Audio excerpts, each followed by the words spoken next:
Have you ever wondered why a man would pay $2,000 for a few hours of company when he could get similar beauty for a fraction of the price? The answer isn't in her body. It's not in the dress. And it's never in what's written. It's in the feeling, in the presence, in the way she walks into a room without needing to be chosen and still makes everyone stop. Beauty is expected. But what makes a woman truly expensive is everything she brings that no one else can fake. In this story, I'll show you what actually drives high-end companion fees and why, for certain women, price is never the problem. If you're ready to learn without judgment, subscribe and comment the word love below. He wasn't a new client. We'd met before. A few polite dinners, quiet conversations, but this time he looked at me differently. He said, "You're not the most beautiful woman I've ever hired, but you're the one I remember." That could have been an insult, but it wasn't. It was the beginning of a truth many men only realize too late. In the high-end world, beauty is everywhere. It's expected. It's filtered, perfected, and often interchangeable. Men can find symmetrical faces and ideal bodies with a swipe or a search. But what they pay more for, far more, is presence. I don't mean confidence, though that helps. I mean that rare kind of calm that walks into a room and rearranges the air. The kind of energy that doesn't need to compete, perform, or ask to be noticed. It's the stillness that makes someone wonder, who is she really? He told me later that he remembered how I crossed my legs, how I didn't rush to speak, how I looked him in the eye and smiled like I already knew he was tired. None of that came from my dress size. It came from something I had to build over years, the art of being fully present without needing to impress. In a world flooded with curated beauty, it's the woman who doesn't rely on it that becomes unforgettable. And that memory, that feeling she leaves long after she's gone, is what truly commands a higher price. This wasn't our first meeting. He had seen me before, but that evening he paused at the door, looked me up and down, and said with a quiet smile, "You dress like you're not hoping to be seen." Exactly. Because women who charge high fees don't dress to attract attention. They dress to command it. Every fabric, every cut, every detail is intentional, not loud. My dress didn't show skin. It showed restraint. My heels didn't scream for approval. They clicked with purpose. My lipstick wasn't bright. It was remembered. Men who pay premium rates are not impressed by glitter. They're drawn to taste, sophistication, subtlety. Because style isn't about decoration, it's about identity. The right outfit doesn't say, "Look at me." It says, "You know who I am." And in that confidence, there is power. He later admitted he'd been with women who wore expensive things but made them feel cheap. "Your clothes," he said, "make me feel like I should sit straighter." That's the difference. High-end companions don't wear what's trending. They wear what frames silence like a painting frames light, with elegance, not noise. Style, when done right, does not distract. It amplifies presence. And presence, when rare, becomes luxury. That's why some women can walk into a room and raise their rates without saying a word. Because the most expensive look isn't always the most revealing. It's the one that reminds you. Some things can't be borrowed, bought, or faked. It was a new client visiting from abroad. We met at a rooftop bar, and after just 10 minutes, he leaned back, laughed, and said, "You speak like you've read my thoughts before I said them." I hadn't, but I had listened. In the high-end world, beauty might open the door, but conversation is what keeps someone from walking out. Not small talk, not flattery, but the kind of dialogue that breathes, that pauses, that bends when it needs to, and sharpens when it must. Men who pay more don't want someone who talks for attention. They want someone who speaks with intention. Someone who knows how to hold silence without making it awkward.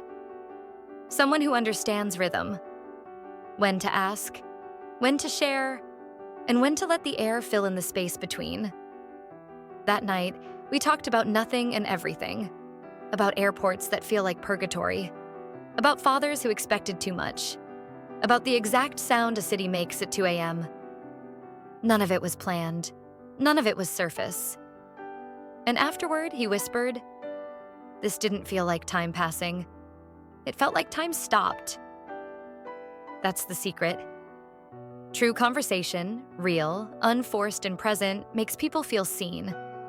And being seen, truly seen in a world that rewards masks and noise, is a rare luxury. Which is why women who can create that feeling don't just get paid more, they're remembered longer. Because long after the night ends, words echo. And some voices, when genuine, stay with you like music you didn't know you missed. He wasn't a stranger. We'd spent time together before, but this evening was different. It was a formal dinner with clients and colleagues. As I walked beside him, quiet but poised, I could feel his shoulders relax. Later, he said, "You carried yourself like someone I didn't have to explain." That to him was worth more than anything else. Because in the high-end world, how a woman moves, speaks, and exists in a shared space matters just as much as how she looks. Grace is not about perfection. It's about precision. About knowing how to shake hands with quiet confidence. How to excuse yourself without drawing attention. How to engage without dominating. The highest paid companions are not the loudest in the room. They're the calm in it. Their presence doesn't compete. It complements. They are never out of place, whether in a private suite or a gala dinner. Not because they fake it, but because they've studied the rules of social terrain and mastered when to bend or break them. That night, I knew when to speak and when not to. I knew not to sip too quickly, not to stare too long. I didn't need validation, and that gave him freedom. To be himself without worrying if I would embarrass him. Elegance is invisible until it's missing. And when it's there, everything flows. That's what high-end clients pay for. Not drama, not attention, but smoothness. The luxury of knowing that, for once, nothing will go wrong. And that kind of assurance, delivered not in words but in gestures, has a value no price tag can fully explain. He was older, confident, well-read, the kind of man used to being the smartest person in any room. But halfway through our dinner, he paused, leaned in, and said, "You surprise me." Not many women know the difference between attention and curiosity. I just smiled. Because intelligence, the kind that earns respect without demanding it, is rare.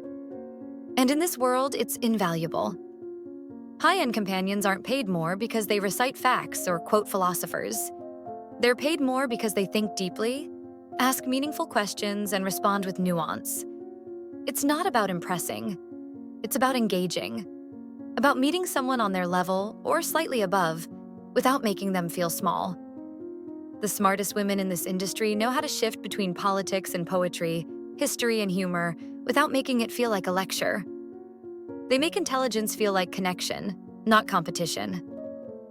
That evening, we talked about war and art, about the way loneliness shows up differently after 50. He didn't expect insight, but he got it. Not because I wanted to prove myself, but because I've lived, listened, and learned. Later, he said, "You made me feel like a man worth knowing." And that, in the end, is what intelligence can do. In a market flooded with performance, the ability to think, and more importantly, to make others think, becomes a rare commodity. It's not loud. It's not flashy. But it lingers. And for men who already have everything money can buy, a moment of true intellectual intimacy is worth every cent. He was wealthy, used to getting his way. Private jets, last-minute changes, dinner requests at midnight. One evening he called, expecting me to drop everything. I politely declined.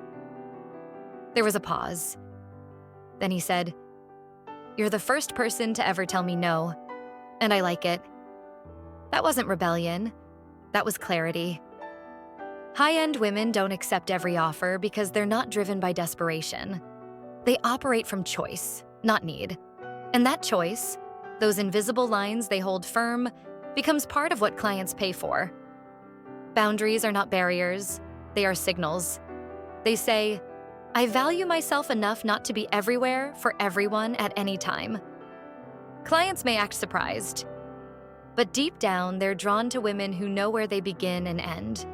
Because that self-possession, that calm refusal to bend when it's not right, makes her more than just available. It makes her credible. That night, I didn't apologize. I didn't over-explain. And he didn't walk away. In fact, he booked me again. This time respectfully, in advance, with care. A woman who knows her limits teaches others how to treat her. And in this world, that lesson often comes at a premium. Because men don't just want someone who says yes. They want someone whose yes actually means something. And when it does, it carries weight. Desire is not just about access. It's about earning proximity. And proximity to a woman who owns her space? That's rare. That's magnetic. That's expensive. He wasn't dramatic. He never made big requests. But after our third meeting, he looked at me and said, "You have no idea how rare it is to not have to explain things twice." That was his way of saying thank you.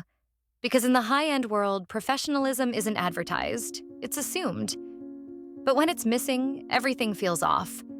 Clients don't want to worry about timing, logistics, discretion, or unexpected surprises. They want smoothness, quiet confidence, precision that doesn't ask for praise. I always confirm details. I never arrive late. I dress according to the occasion, not the fantasy. I don't drink too much. I don't gossip. I don't bring chaos. These things may sound simple, but they are the foundation of trust. And in a space where trust is fragile and reputations are priceless, simplicity becomes luxury. He once brought me to a business dinner with 2 diplomats. I spoke little, smiled just enough, and left before anyone asked who I was. That night, he texted, "You made everything easier." That's the point. High-end women don't just perform well, they remove friction. They anticipate, they adjust. They disappear when needed and shine when appropriate. They never make it about them. And that kind of professionalism, the kind you never have to manage, is rare. Clients aren't just paying for a date. They're paying for peace of mind. And when someone gives you peace in a world full of noise, you remember it. And you pay for it again, gladly. He was powerful. The kind of man who usually enters a room expecting everyone to orbit around him. But after a quiet evening together, he looked at me and said, "You don't need me. That's what makes me want to see you again." He was right. Because the most sought-after women in this world aren't waiting. They're not hoping to be chosen. They're already full, with a life, with self-worth, with their own rhythm. That independence isn't loud. It's not aggressive, but it's unmistakable. I don't accept every client. I don't work every night. I have boundaries, routines, goals that don't involve anyone else. And when I walk into a room, I carry all of that with me. Not to intimidate, but to center myself. Men notice. They feel the difference. Because an independent woman doesn't flatter for approval. She doesn't perform to please. She connects because she chooses to, not because she has to. That choice creates gravity. He told me later that my presence reminded him of who he used to be. Curious, driven, alive. And that's the irony.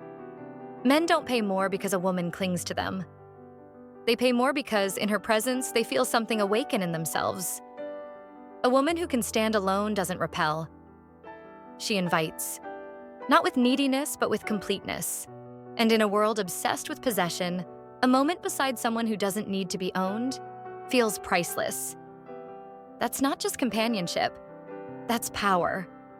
And power, when quiet and whole, is the most expensive thing of all.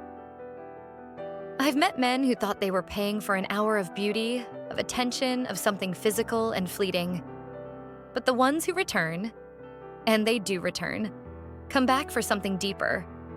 They come back for the way she makes them feel seen without judgment. For the calm she brings into a chaotic life. For the elegance that doesn't need validation. For the way her mind moves, the way her silence speaks louder than noise. High-end companion fees aren't about perfection. They're about presence, boundaries, thoughtfulness, mystery, and above all, choice. The choice to be fully there, not because she must, but because she wants to. That choice is rare. That kind of woman is rare. And in a world where most things are for sale, what remains truly expensive is what cannot be faked: self-worth, discernment, and authenticity. So if you've ever wondered what justifies a four-figure fee, now you know. It's not about what she gives, it's about who she is. If this gave you a new perspective, subscribe and comment the word love below. Because in the end, love, even when temporary, is still the most valuable thing we search for.